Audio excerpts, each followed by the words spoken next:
पाठ 9 चिड़िया की बच्ची, जिसके लेखक हैं जैनेंद्र कुमार। इस पाठ को पढ़ने से पहले हम कुछ लेखक के बारे में जान लेते हैं। लेखक की जीवनी या लेखक का जीवन परिचय। जैनेंद्र कुमार बहुमुखी प्रतिभा के साहित्यकार हैं। इन्होंने उपन्यास, कहानी, निबंध तथा संस्मरण आदि अनेक गद्य विद्याओं पर लेखनी चलाई है। इनका जन्म 2 जनवरी 1905 ईस्वी को हुआ था। इनका जन्म अलीगढ़ के कोड़ियागंज नामक कस्बे में हुआ था। इनके पिता का नाम श्री प्यारेलाल और माता का नाम श्रीमती रमा देवी था। इनके बचपन का नाम आनंदी लाल था, लेकिन इन्होंने अपना नाम बदलकर जैनेंद्र कुमार रख लिया था। सन 1928 और 29 ईस्वी में इन्होंने साहित्य क्षेत्र में कार्य प्रारंभ किया। इनकी मृत्यु 24 दिसंबर 1988 को हुई थी। ये हुआ लेखक का परिचय। लेखक प्रकृति से बहुत ही संबंधित थे।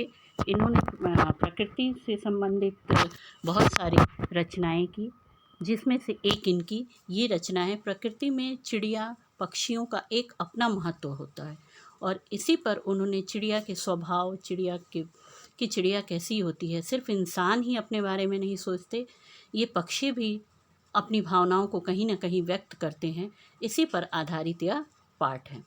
इस कहानी को हम 2 भाग में पढ़ेंगे। पहला भाग मैं यहाँ प्रस्तुत कर रही हूँ। पहले भाग में हम पृष्ठ नंबर 67 से लेके 70 तक का पाठ करेंगे। तो यहाँ आप देख रहे हैं कि एक मकान, भवन दिख रहा है, उसके सामने बगीचा है। यह भवन, यह मकान, यह हवेली माधवदास सेठ की है। माधवदास सेठ एक पैसे वाले संपन्न व्यक्ति थे। उनके पास अपार धन दौलत था।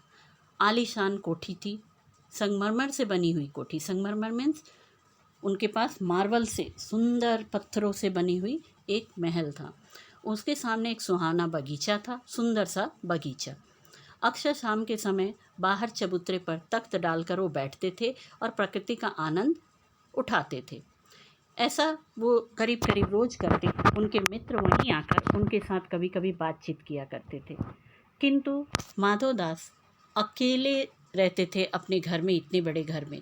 उनके परिवार में कोई सदस्य नहीं था। उनके पास नौकर चाकर बहुत थे। घर में हर सुख सुविधा थी, लेकिन उनके साथ रहने वाला कोई नहीं था। इसके वजह से उन्हें अपने घर में अकेलापन, खालीपन महसूस होता था। एक दिन शाम के समय माधवदास अपनी कोठी के बाहर बगीचे में बैठे हुए थे। सुंदर सुंदर फूल खिले हुए थे बगीचे में, और तख्त पर बैठे बैठे वो सोच रहे थे कुछ। तभी उनकी नज़र एक सुंदर चिड़िया पर पड़ी। वह चिड़िया माधवदास से बेखबर इधर उधर फुदक रही थी और मधुर आवाज़ें निकाल रही थी। चिड़िया अपने में मस्त, कभी फुदक कर इस डाल से कभी उस डाल पर जाती। यह देखकर माधवदास को बहुत अच्छा लगा। उन्होंने चिड़िया को बड़े गौर से देखा। फिर चिड़िया से उन्होंने बात करने की चेष्टा की और उन्होंने चिड़िया से कहा कि ये चिड़िया, तुम बहुत सुंदर हो। तुम अगर मेरे इस बगीचे में हमेशा के लिए रुक जाओ तो मुझे बहुत अच्छा लगेगा। मेरे पास बहुत कुछ है, पर मेरे मन बहलाने के लिए कुछ भी नहीं है। तुम अगर यहाँ रहोगी तो मुझे अच्छा लगेगा और तुम्हारे पास भी हर सुख सुविधा हो जाएगी।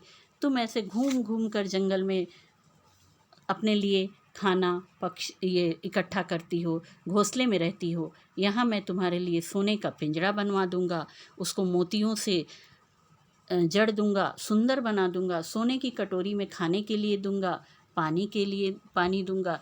ये कहते हुए माधवदास उसे लालच देने लगे, किंतु चिड़िया उनके लालच में नहीं आई।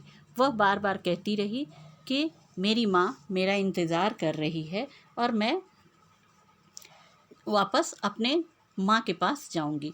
अब ये जो मैंने आपको कहा कि मेरी माँ इंतज़ार कर रही है, तो ये चिड़िया क्या है? एक छोटी चिड़िया है। यानी पाठ में ही पहले आपने क्या पढ़ा? चिड़िया की बच्ची। नाम क्या था? चिड़िया की बच्ची। बच्ची मीन्स चिड़िया की छोटी सी बच्ची। तो ये छोटी चिड़िया इतनी सुंदर कि इसको माधवदास देखने के बाद मुग्ध हो गए और इसीलिए उन्होंने अपने पास रखने के लिए उसे लालच देने का प्रयास किया। लेकिन चिड़िया उनके लालच में नहीं फंसी। वह बार बार एक ही बात दोहराती कि नहीं, देर हो रही है, मैं जाना चाहती हूँ। पर माधवदास उसे और भी लालच देने लगे कि तुम अभी संपत्ति को, धन को, दौलत को नहीं जानती, तुम सोने को नहीं जानती। सोना इतना बड़ा चीज़ है कि हर व्यक्ति उसे पाने का प्रयास करता है, और मेरे पास बहुत है। मैं तुम्हें सोने से मढ़ दूंगा, मैं तुम्हें हर सुख सुविधा दूंगा। मेरे पास इतने नौकर चाकर है, तुम्हें किसी चीज़ की कमी कभी नहीं होगी। तुम बड़े आराम से मेरे यहाँ बगीचे में रहोगी, और फिर तुम रोज़ फुदक फुदक कर बगीचे से फल खाओगी, इधर उधर घूमोगी, और तुम्हें अच्छा लगेगा। फिर भी चिड़िया इतना कहने के बाद भी माधवदास के उसने एक न सुनी, और वह एक ही बात दोहराती रही कि नहीं, मुझे माँ के पास जाना है, मुझे देर हो रही है। माधवदास लेकिन चिड़िया को अपनी बातों में फंसाते रहे। वो बार बार उससे वही बात दोहराते रहे, और फिर चिड़िया उनकी बात न मानी।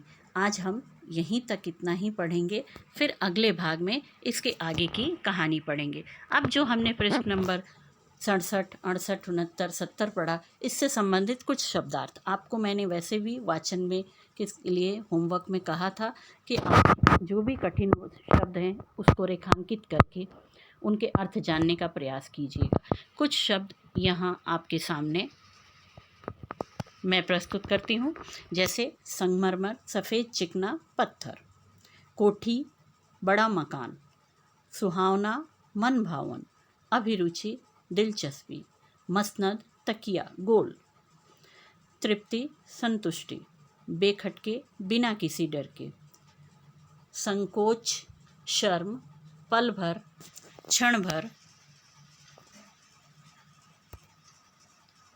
चित्र विचित्र, अजीब तरह का, चित्त, मन, प्रफुल्लित, प्रसन्न, वीरान, उदास, बाट देखना, प्रतीक्षा करना, इंतजार करना, तनिक, जरा, निरी, बिल्कुल, तृष्णा, चाह, इच्छा, बहुतेरी, बहुत। ये हमारे अभी तक के पढ़े हुए भाग के शब्दार्थ हुए। अगला भाग 2 हम अगली कक्षा में पढ़ेंगे। धन्यवाद।